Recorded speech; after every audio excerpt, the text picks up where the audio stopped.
السلام علیکم۔ دنیا میں دو ہی باتیں ہوتی ہیں، یا تو وہ صحیح ہوتی ہیں یا پھر غلط ہوتی ہیں۔ صحیح باتیں اصلاح لاتی ہیں، خوشی دیتی ہیں لوگوں کو، حقیقی خوشی، جبکہ غلط باتیں بگاڑ پیدا کرتی ہیں معاشرے میں اور دکھ دیتی ہیں۔ السلام۔ اب جاتے ہیں فرانس کی بات پر۔ فرانس میں جو محمد صلی اللہ علیہ وآلہ وسلم کی ہستی پر غلط باتیں کی گئی ہیں یا کارٹون وغیرہ بنائے گئے ہیں، اس سے معاشرے میں اصلاح نہیں ہوئی اور نہ ہی لوگوں کو خوشی ملی اور نہ ہی یہ کوئی اچھا کام تھا۔ بگاڑ پیدا ہوا ہے اور نبی صلی اللہ علیہ وآلہ وسلم کے چاہنے والوں کو دکھ ہوا ہے۔ کیا آپ لوگ بتائیں، آزادی رائے میں کسی کو بھی کچھ بھی کہہ دینے کا حق ہے؟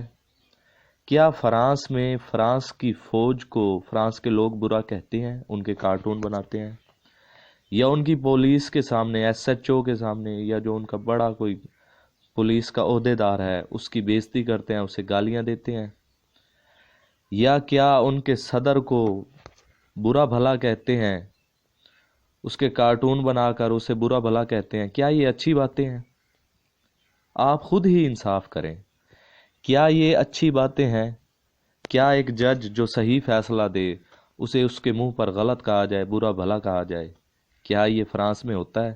اگر ہوتا ہے تو نہایت ہی احمق قوم ہے۔ یہ جس قدر سے بے حیائی اور برائی پھیلتی جا رہی ہے آزادی کے نام پہ، ہمارے ہاں بھی کچھ دنوں پہلے لگا تھا میرا جسم میری مرضی۔ اسے نفس کی خواہش کہتے ہیں اور اس کے خلاف جہاد کرنے کو افضل ترین جہاد کہا گیا ہے اسلام میں۔ عریانی حد سے زیادہ بڑھ چکی ہے، بلکہ بڑھ رہی ہے۔ بالکل ننگا ہونے پہ اترے ہوئے ہیں، جانوروں کی طرح رہنے پہ اترے ہوئے ہیں۔ نہ کوئی شادی بیاہ، نہ کچھ لینا نہ دینا، نہ کسی کا عقد، نہ نکاح۔ عام بندہ جو مذہبی تعلیمات سے دور ہے اور صرف دنیا کی تعلیمات کے پیچھے لگا ہوا ہے، اس کے شاید یہ گمان میں جاتا ہے، نعوذ باللہ کہ یہ جو کر رہے ہیں عیسائی شاید حضرت عیسیٰ کی تعلیمات ہیں یا حضرت موسیٰ کی یہ تعلیمات ایسی تھیں۔ نہیں، یہ تو ان کے پادریوں کی بھی تعلیمات نہیں ہو سکتی۔ یہ سارا کا سارا کلچر یونانی طرز پہ جا رہا ہے، واپسی اسی رستے پہ جہاں سے ہدایت پا کر آئے تھے، حضرت عیسیٰ علیہ السلام، حضرت موسیٰ علیہ السلام پر اور بہت سے پیغمبروں پر ایمان لا کر واپسی پھر سے جنریشن آزادی، کیونکہ شیطان لے کے جا رہا ہے۔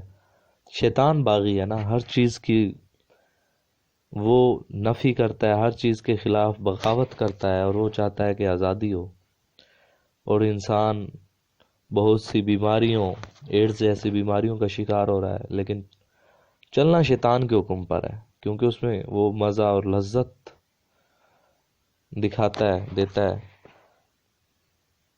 اور اللہ کے ہاں یہ امتحان ہوتا ہے۔ اسلام میں ہے کہ شیطان تمہارا کھلا دشمن ہے، وہ بے شک بے حیائی اور برائی کا حکم دیتا ہے۔ تو آج ہم دیکھتے ہیں، کوئی بھی بندہ یہ مت سوچے کہ یہ حضرت عیسیٰ کی تعلیمات ہیں یا حضرت موسیٰ علیہ السلام کی تعلیمات ہے۔ ہم پادریوں سے بھی یہ توقع نہیں رکھتے وہ اپنے لوگوں میں ایسی تعلیمات دے رہے ہوں گے، اور اوپر سے پھر کوئی اگر کسی نیک شخص کے بارے میں چھوٹی سی بات سن لے تو وہ کہتا ہے کہ یار ایسا نہیں ہو سکتا۔ یہ لوگ حضرت محمد عربی صلی اللہ علیہ وآلہ وسلم پر بکواس یاد کر رہے ہیں، ان کے کارٹون وغیرہ ایسا ویسا کچھ ان پر بنا رہے ہیں، نعوذ باللہ۔ تو یہ چیزیں تبھی ہوتی ہیں، مسلمانوں کے لیے خوشخبری ہے، نوید ہے کہ یہ باتیں تبھی ہوتی ہیں جب انسان کسی کو جواب نہ دے سکے. کیا حضرت عیسیٰ علیہ السلام لوگوں کو ایسے دلیلیں دیتے تھے؟ نہیں. حضرت موسیٰ علیہ السلام ایسے جب کوئی لوگ نہیں مانتے تھے انہیں گالیاں دیتے تھے یا ان کے مذاق اڑاتے تھے؟ نہیں. ان کی یہ تعلیمات کا حصہ ہی نہیں ہے. یہ لوگ تو اور ہیں، یہ تو شیطان کے پیروکار ہیں. جب کوئی کسی کو دلیل نہیں دے سکتا ہے تو وہ اسے گالیوں پہ اتر آتا ہے، غصہ کرنے اتر آتا ہے، انسانیت کے خلاف اتر آتا ہے. اس کی مثال ایسے ہی ہے جیسے کسی بچے کو کوئی پڑھا رہا ہو، بچہ سمجھ نہ رہا ہو، تو استاد میں اگر قوت برداشت نہ ہو، وہ اسے جلی کٹی سنائے گا. ہو سکتا ہے پھر اسے گالیاں دے، ہو سکتا ہے پھر اسے مارے، لیکن اچھا ٹیچر اسے بار بار پوچھنے پہ بتاتا ہے کہ بیٹا ایسے نہیں، ایسے ہوتا ہے. لیکن یہ سبھی حدیں پار کرتے ہوئے اب ایک عجب ٹرینڈ پہ چل چکے ہیں کہ آزادی رائے ہے. یہ کیسی آزادی رائے ہے؟ کل کو تم اپنے پیغمبر حضرت عیسیٰ پہ ایسی بات کرو گے یا حضرت موسیٰ پہ ایسی بات کرو گے تو لوگ کیا کہیں گے کہ انہوں نے دوسروں کو، جس پیغمبر کو تو یہ مانتے نہیں تھے اس کو اپنے پیغمبر کو بھی نہیں چھوڑا. یہ ایسے جاہل قسم کے لوگ ہیں. لوگ ایسی باتیں کریں گے. میں ایسے الفاظ بھی لانا مجھے زیب نہیں دیتا کہ میں ایسے سخت لفظ لے کے آؤں. اسلام میں نفس کے خلاف، جیسا کہ میں نے کہا تھا، نفس کے خلاف جہاد کرنے کو سب سے بڑا افضل جہاد کہا گیا ہے. نفس، اپنی ذاتی خواہشات، نفسانی خواہشات کے خلاف. لالچ ہے، سستی ہے، کاہلی ہے، ہوس ہے، ان سب کے خلاف، کیونکہ یہ ظلم کی طرف جاتا ہے. اور ظلم کے خلاف انسان ایک دین جو اپنے جسم کے ظلم کو برداشت نہیں کرتا ہے، اپنے جسم کا جو اپنا وجود جو اگر ظلم کی طرف جائے تو اس کے خلاف بھی جہاد کرنے کو کہے تو کیا وہ معصوموں پر کہے گا جیسا کہ آپ کر رہے ہیں؟ یہ گالیاں گلوچ پہلے بھی سنی ہے. یہ بھی اسی وقت ہوا ہے جب حق کے خلاف نہیں بول سکے، حق کو دلیلوں سے نہیں جھٹلا سکے تو گالم گلوچ پہ اتر آئے. اس کی بہت سی مثالیں ہمارے ہاں بھی ملتی ہیں. لیکن اب آپ کے ہاں دیکھ کر ہمیں لگتا ہے، گمان ہونے لگتا ہے کہ ان گالم گلوچ کے پیچھے بھی آپ کا ہی ہاتھ تھا، اور آپ کے امام، آپ کے بڑے شیطان کا ہاتھ تھا.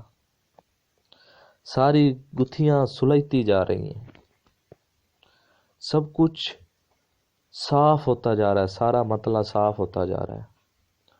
لیکن میں آپ کو اور آپ کے امام شیطان کو ایک مشورہ دینا چاہوں گا کہ آپ اتنی زیادہ بے حیائی، برائی اور ظلم نہ بڑھائیں. اگر بے حیائی اور برائی پھیل گئی جس سے اللہ نفرت کرتا ہے، ہر پیغمبر، ہر مذہب کے، صحیح مذہب کے پیروکاروں نے کہا ہے کہ بے حیائی اللہ کو اچھی نہیں لگتی. یہ جتنی زیادہ جلدی پھیلے گی قیامت اتنی جلدی آئے گی، کیونکہ اچھائی ختم ہو چکی ہوگی، پھر برائی کا خاتمہ آگ ہی کرے گی. تو شیطان بیوقوف کے پیچھے مت لوگو، وہ ضد میں پڑا ہے، اسے اس کی پرواہ نہیں ہے، اس نے مرنا ہی مرنا ہے. جس نے حضرت آدم کو جنت سے نکلوایا، جس نے حضرت آدم کے بیٹوں کو آپس میں لڑوایا، خون کی ندیاں بہائیں اس دھرتی پہ، زمین پہ، جو ضد پہ اڑا ہوا ہے، جس نے عبادت کی، غرور کیا. میرے جیسا گنہگار بندہ آج اس موضوع پہ بات کر رہا ہے.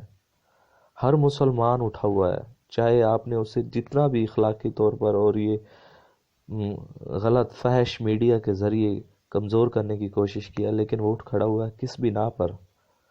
وہ شیطان کی تعلیمات پر نہیں چلتے تھے. ان کے اندر محبت تھی جو شیطان کو نصیب نہیں ہوئی، اس نے صرف عبادت کی تھی. آپ کے لیے مشورہ ہے کہ اپنے اندر محبت پیدا کریں. نہ کہ نفرتیں اور صرف علم اور عبادتیں.